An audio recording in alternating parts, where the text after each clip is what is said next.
Alors effectivement, là, aujourd'hui, on essaie là, de faire le lien. Évidemment, on va le voir un peu plus loin. Là, on est vraiment plus sur l'approche en amont de la démarche du protecteur de l'élève. Là, on veut s'inscrire. Puis là, vous voyez ici, c'est Place à l'école. Alors, je vais vous parler d'ICEM, bien sûr, qui est l'organisme qu'on a présenté, Intégration sociale en milieu de garde. Mais ICEM offre également les services Place à l'école pour les parents. On accompagne les parents en fournissant des outils, du matériel, de l'information, de se préparer avant une rencontre avec l'équipe école. Alors, c'est le rôle de Place à l'école. Alors, c'est pour ça que là, vous voyez la bannière de Place à l'école. Alors là, j'ai un problème. Je suis pas capable de transférer. Ah, voilà. Je vais juste faire ça ici. Alors, bon, Intégration sociale des enfants en milieu de garde, c'est un organisme communautaire ayant une mission provinciale. Notre mission est de favoriser l'intégration en milieu de garde, dont pour les enfants présentant une déficience, une situation de handicap et des défis particuliers. Alors, évidemment, la clientèle qui est touchée par ICEM, là, c'est à partir de 4 ans, là, au niveau de la première transition. Des fois, je dis 3 ans, 3 quarts, là. On commence déjà là, en CPE, là, on intervient également là, pour soutenir et maintenir l'inclusion, l'intégration de l'enfant dans le milieu de garde. ICEM, c'est majoritairement au niveau scolaire, mais de plus en plus préscolaire. Place à l'école, je l'ai nommé rapidement. Alors, c'est l'accompagnement des parents qui sont dans un parcours d'inclusion scolaire de leur enfant. Alors, l'objectif de Place à l'école, on est en soutien aux compétences des parents dans leur recherche d'informations pour assurer le processus décisionnel. Il y a beaucoup de décisions à prendre dans ce parcours d'intégration. Alors, nous, on est là pour soutenir, accompagner, fournir de l'information. Puis, évidemment, soutien à la reconnaissance du parent comme partenaire, je dirais, incontournable de l'équipe école. Alors, concrètement, la Place à l'école, c'est qu'on, comme je disais, on fournit des fiches questions, on, on, on résume l'information qui peuvent être utiles pour le parent, parce qu'il y a beaucoup d'informations. Alors, nous, on le résume pour le parent selon la situation et on aide le parent là, avant et après une rencontre avec l'équipe école pour aider à se préparer pour avoir l'impact souhaité avec l'équipe école. Maintenant, l'objet de la présentation d'aujourd'hui, c'est qu'effectivement, avec le protecteur de l'élève, vous dire que nous, ICEM et Place à l'école, on a pris contact avec le protecteur de l'élève national et on a dit comment on peut travailler avec vous en amont, finalement, là, pour essayer finalement de faire en sorte qu'on n'ait peut-être pas besoin du protecteur de l'élève. Là. Qu'est-ce qu'on peut régler en amont le plus possible? Et si on a besoin d'aller se référer au protecteur, ben là, il y aura au moins un travail qui aura été fait, un cheminement.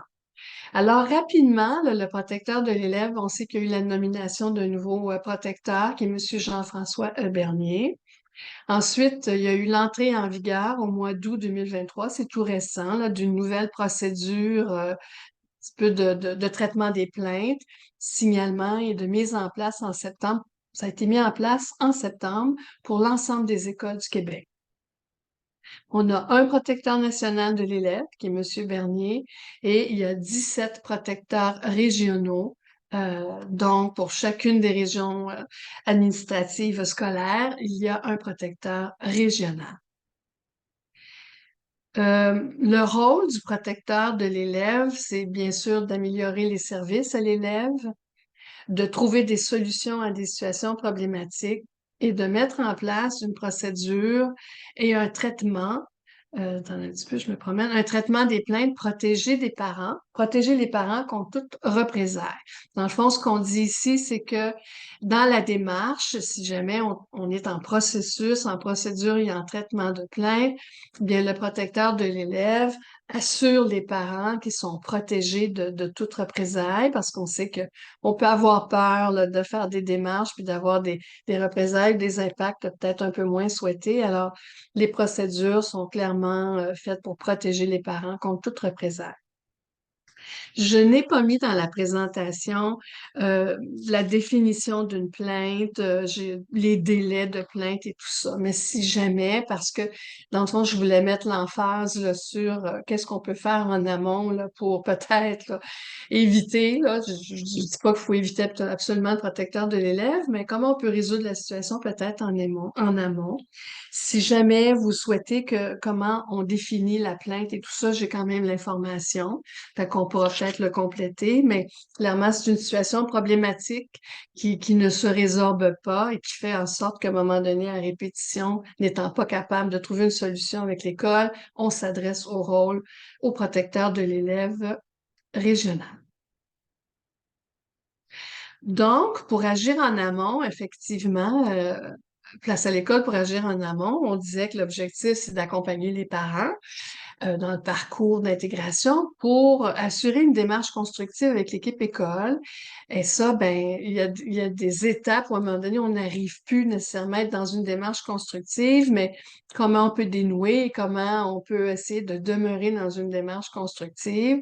Alors, ce qu'on disait, nous, c'est que le travail complémentaire et préventif d'une telle approche est en continuité à la démarche du protecteur de l'élève. Ce que je vous disais, c'est que plus on agit, on s'aperçoit que il pourrait y avoir une escalade dans la difficulté de travail avec l'équipe école, comment on peut essayer d'arrêter cette escalade et de trouver des solutions. Donc, agir, bon, c'est ce que je viens de dire, avant que la situation se détériore, permet de maintenir un lien de collaboration constructif avec l'équipe école.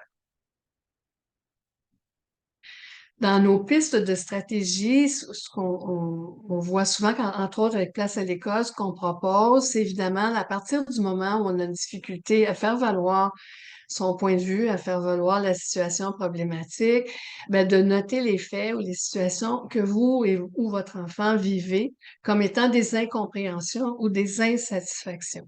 Alors, on comprend qu'on est en amont, on n'est pas encore dans une situation, mais là, il y a des incompréhensions, on n'est pas entendu ou écouté comme peut-être on le souhaiterait, puis il y a des insatisfactions par rapport à l'égard de certaines réponses. Alors, on note les faits, on note les situations pour rester demeurer dans les faits, dans une approche la plus objective possible. Alors, bien sûr, à partir du moment où on note les faits ou les situations, puis on n'attend pas trop longtemps, mais on demande une rencontre avec la personne concernée, le professeur, le professionnel, la personne au service de garde scolaire.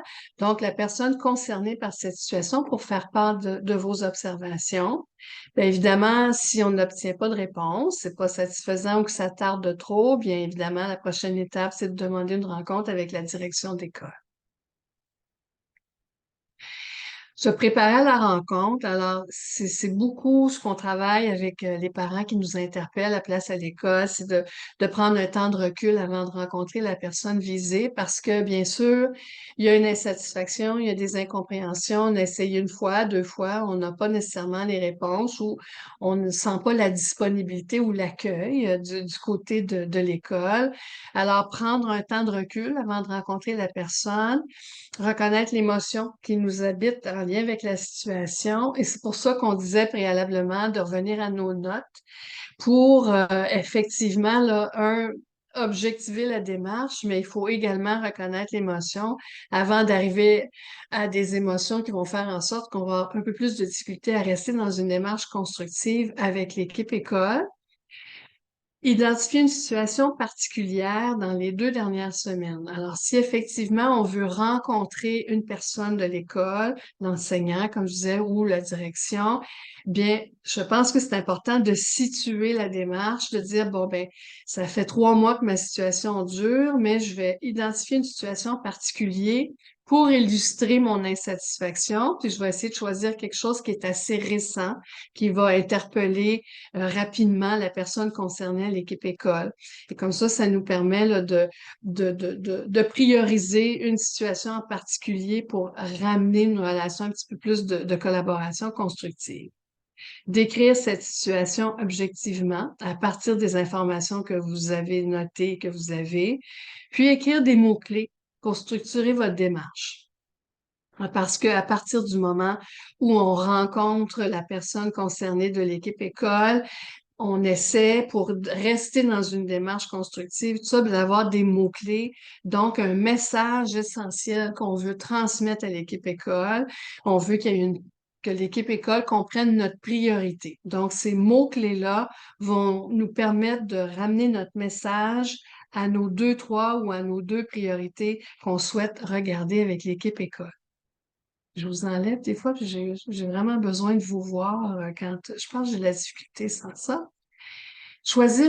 Pour la rencontre, choisir un moment qui vous convient, bien sûr, de m'apprendre le temps d'écouter et s'assurer d'être écouté parce que tout va vite. On n'a pas toujours beaucoup de temps. Alors, c'est pour ça qu'on dit de choisir un moment qui convient à vous et bien sûr là, à l'autre personne et s'assurer d'être écouté parce que si on a juste 10 minutes, on va vouloir exposer notre situation rapidement. C'est pas une condition gagnante. Alors, ça prend un temps puis il faut prendre bien sûr le temps d'écouter, mais de s'assurer d'être écouté. Rechercher avec la personne une voie de compréhension commune de la situation, pouvant mener peut-être à une première solution. Alors, effectivement, en ayant nos mots-clés, en ayant priorisé dans l'ensemble des incompréhensions, peut-être des insatisfactions qu'on a, ben, de dire si on arrive avec nos mots-clés à dire, ben vous, est-ce que c'est ça que vous percevez aussi comme situation problématique? Quel est votre regard là-dessus? Ça nous permet d'échanger et peut-être de tracer une voie de compréhension commune de la situation. Et à partir du moment où on arrive avec ça, bien, ça nous permet peut-être là, d'arriver à une première solution. Alors, cette approche-là fait en sorte que moi, on va le voir plus loin, je parle en jeu, mais ça peut être intéressant effectivement aussi de dire, ben, est-ce que vous percevez la situation de la même façon que moi? En même temps, on a des contextes différents, mais il y a certainement une voie de compréhension commune de la situation qui nous permettra d'identifier une première solution. L'importance aussi de faire un bref résumé écrit les aspects à retenir, puis les personnes présentes. Alors, dans le fond, vous documentez votre démarche.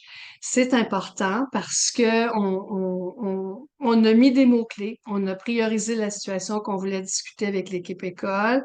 Alors, après ça, on reste un peu dans cette démarche-là, on fait un bref résumé.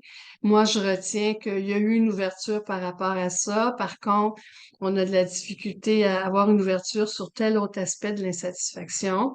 Les personnes présentes étaient, et ça, ben, c'est une documentation qui est importante pour peut-être une éventuelle prochaine rencontre. On l'espère avec l'équipe école et sinon avec le protecteur régional.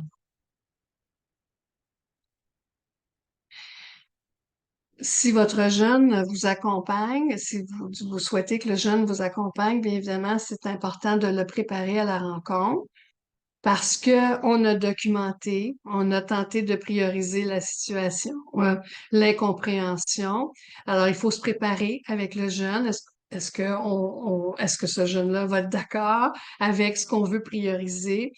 Et donc, il faut le préparer à la rencontre et surtout à l'objectif souhaité de cette rencontre-là. Quelle est la participation active du jeune à cette rencontre-là?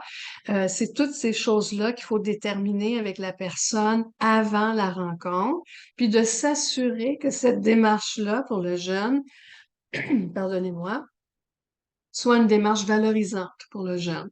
Alors, c'est sûr qu'il faut mettre la personne dans une situation je dirais, de succès ou en tout cas une situation valorisante, de contribuer à résoudre une situation qui le concerne. Je suis désolée, je vais être obligée de prendre une petite gorgée d'eau, je crois.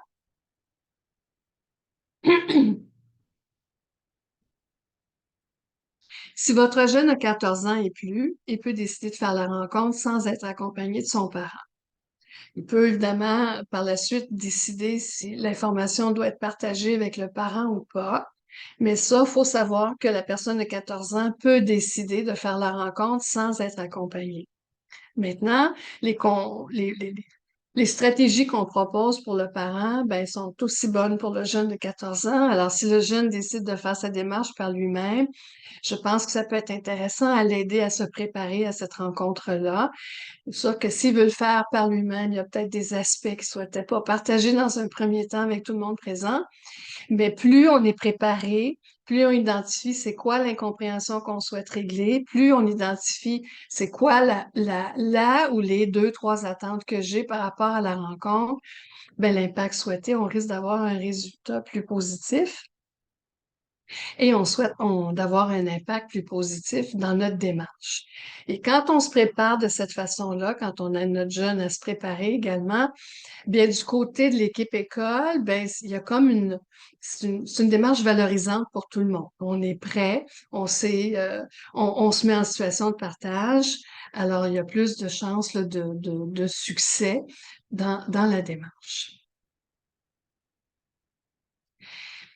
Alors, notre aide-mémoire, pour être bien préparé, là, bien sûr, dans ces démarches-là, on l'a nommé précédemment, je prends une distance avec l'émotion suscitée.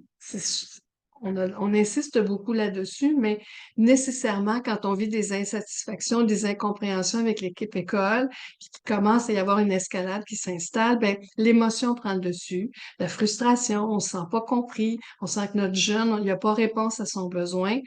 Alors, on s'en sort pas. Pour arriver à avoir une rencontre, puis d'essayer d'avoir une collaboration constructive, ben, il faut s'outiller, il faut se préparer pour, après avoir reconnu l'émotion, là, les émotions suscitées par la situation, ben, il faut lui donner une distance à cette émotion-là et ça va nous donner plus d'espace pour être en recherche de solutions, là, avec l'équipe école. C'est possible qu'avec l'équipe école, de l'autre côté, on soit devant des personnes qui ont peut-être pas pris le temps aussi là, de mettre une distance par rapport à l'émotion suscitée, par rapport à la situation. Mais si nous, on est dans cette démarche-là, on va certainement influencer la partie devant nous là, à se mettre davantage dans une ouverture pour regarder ensemble ce qu'on peut faire. Je me prépare pour la rencontre. J'identifie l'objectif visé de la rencontre. Quelle est mon attente là, quand moi je vais sortir de là, si j'ai un ou deux objectifs, quel est-il? Parce que des fois, on a beaucoup, beaucoup d'attentes, on a beaucoup de situations à régler, mais je pense qu'il faut y aller par étapes. Alors, s'il y en a une qu'on craint qu'il y a une escalade, là, que si on bouge pas, ça va aller vite, ben, quel est l'objectif visé pour cette situation-là? Je priorise mes idées. J'utilise le je. Alors ça, c'est vrai pour nous, c'est vrai pour l'autre partie, et c'est pas toujours ça qui se passe non plus. Alors si déjà moi je me mets dans le je et que je parle de ce que moi je veux exprimer comme situation, ce que je recherche comme solution, ben ça risque d'influencer aussi la partie devant nous à se mettre davantage dans le je et non parler pour nous. Et bien sûr, je ne suis pas dans le jugement. C'est pas toujours facile, c'est pas toujours évident, d'autant plus que des fois on reçoit du jugement de la partie devant nous. C'est pas toujours mal intentionné, mais des fois il y a toutes sortes d'enjeux qui font en sorte qu'on peut rapidement aller là-dedans. Mais si déjà moi je suis pas là-dedans, puis que je reste concentrée sur mon objectif, ma priorité, que je parle en jeu, je vais nécessairement influencer les personnes devant moi à peut-être adopter cette posture-là également.